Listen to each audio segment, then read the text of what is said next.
নমস্কার, রাজীব দেবনাথ ফিশিংয়ে আরও একবার স্বাগত জানাই সবাইকে আরও একটা ভিডিওর সাথে। তো আজকে যে ভিডিওটা আপনাদের সাথে শেয়ার করছি সেটা হচ্ছে পুরনো যে রুই স্পেশাল মিষ্টি চার রয়েছে সেটা অনেক দিন পুরনো হয়ে যাওয়ার পর সেটাকে আর একটু টেম্পার দিয়ে দেওয়ার জন্য যা যা করতে হবে সেই ভিডিওই আমি আপনাদের সাথে শেয়ার করছি। তো আমি এটাকে রুই মাছ ছিল, রুই মাছের জন্য বানানো হয়েছিল, এটাকে কাতলা মাছের জন্য আমি এটাকে রেডি করব।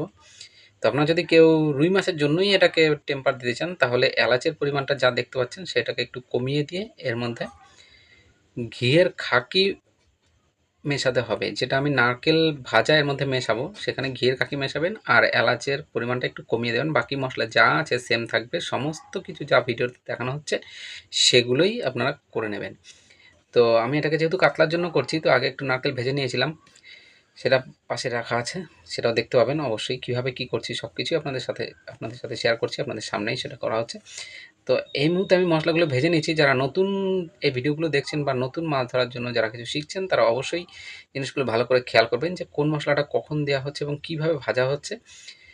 কারণ সমস্ত মশলা একসাথে দিয়ে দিলে কোনোটা পুড়ে যাবে, কোনোটা কাঁচা থাকবে, তাই সেটা সম্পূর্ণ ঠিকঠাক কাজ করবে না এবং মশলাটা সম্পূর্ণটাই খারাপ হয়ে যাবে। তো এভাবে ভেজে নেওয়ার পর একেকটা জিনিস একেকভাবে ভেজে নিতে হবে। যেমন জয়িত্রীটা সবার শেষে দিতে হবে, ওটা কড়াইতে যা তাপ থাকে তাতেই ভাজা হয়ে যাবে। তো তারপর সমস্ত মশলাগুলো ভেজে নেওয়ার পর এগুলোকে হামানদিস্তায় গুঁড়ো করে নিচ্ছি। মিক্সিতে করিনি, কারণ হচ্ছে মিক্সিতে করতে গেলে আলাদা নতুন বাটিতে করতে হবে, কারণ মিক্সির মধ্যে মশলা গুঁড়ো করা হয় তাই তার ফ্লেভারটা এর মধ্যে অ্যাড হয়ে যেতে পারে। তাই আমি হামানদিস্তায় একটু সময় ধরে গুঁড়ো করে নিয়েছি। তো কতটা পরিমাণ আমি মশলা এর মধ্যে দিচ্ছি সেটা আপনারা দেখতেই পাচ্ছেন। তো মোটামুটি 500 গ্রামের মতো আমি চারটা নিয়ে নিয়েছি। সেখানে যা যা মশলা আমি আপনাদের সাথে সামনেই দেখাচ্ছি সব কিছু। তো প্রথমেই আমি কড়াইতে একটু লাল দেখতে পাচ্ছেন, ঠিক আছে, ওটা হচ্ছে নারকেল ভাজা। তো আমি কড়াইটা ধুয়ে নিই নাই, কারণ এটা এর মধ্যে অ্যাড হবে। তো প্রথমেই কিছুটা ঘি দিয়ে দিলাম। তারপর যে 500 গ্রাম, মোটামুটি 500 550 চার যা ছিল আমার আলাদা করে তোলা, সেটা আমি ঢেলে দিলাম। দেওয়ার পর একে হালকা একটু হিট করে নিয়ে, বেশি হিট করা যাবে না কারণ এটা রেডি করাই আছে, তো বেশি হিট করলে পুড়ে যাবে। তো হালকা একটু হিট করে নিয়ে মাত্র একবার ফুটতে শুরু করবে তাকে হিট করে নিয়েই তার মধ্যে নারকেল ভাজাটা, একটা গোটা নারকেলের অর্ধেকটা এর মধ্যে দিয়ে ভালো করে মিশিয়ে ঠান্ডা করে নিতে হবে। তো তারপর এর মধ্যে মশলাটা আস্তে আস্তে দিয়ে নাড়িয়ে সুন্দর করে ঠান্ডা করে নিয়ে কৌটোর মধ্যে ভরে একে আবার সংরক্ষণ করা যাবে মোটামুটি মাস তিনেকের মতো। তো মাঝে মাঝে খুলে একটু রোদ খাওয়াতে হবে, তারপর আবার মুখ লাগিয়ে রেখে দিতে হবে। তো প্রতিদিন একবার করে অবশ্যই মুখটা খুলতে হবে এবং দুদিন একদিন পর পর এটাকে হালকা রোদ খাইয়ে আবার আটকে রাখতে হবে। এইভাবেই এটাকে 2-3 মাস সংরক্ষণ করা যাবে। তো দেখতে থাকুন ভিডিও আমি কিভাবে কি করছি। আর সবাই মাছ ধরবেন অবশ্যই চার ব্যবহার করবেন এবং ভিডিও থেকে কিছু জানার থাকলে অবশ্যই কমেন্ট করে জানাবেন, আমি উত্তর দেওয়ার চেষ্টা করব। আর যারা নতুন দেখছেন তাদেরকে অবশ্যই বলবো যে ভিডিও কখনো স্কিপ না করে সম্পূর্ণ ভিডিওটি দেখতে, কারণ তাদের শেখার কোনো শেষ নেই। আমি এখনও শিখি, আমারও অনেক শেখা বাকি।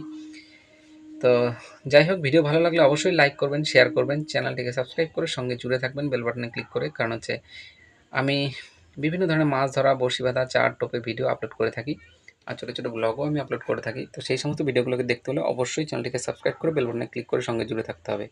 তো আপনারাও মাছ ধরবেন সেই ভিডিও আমার সাথে শেয়ার করতে পারেন। তো ছবি আমাকে পাঠাতে পারেন এবং আমি সেগুলো চ্যানেলের মধ্যে অবশ্যই আপলোড করব।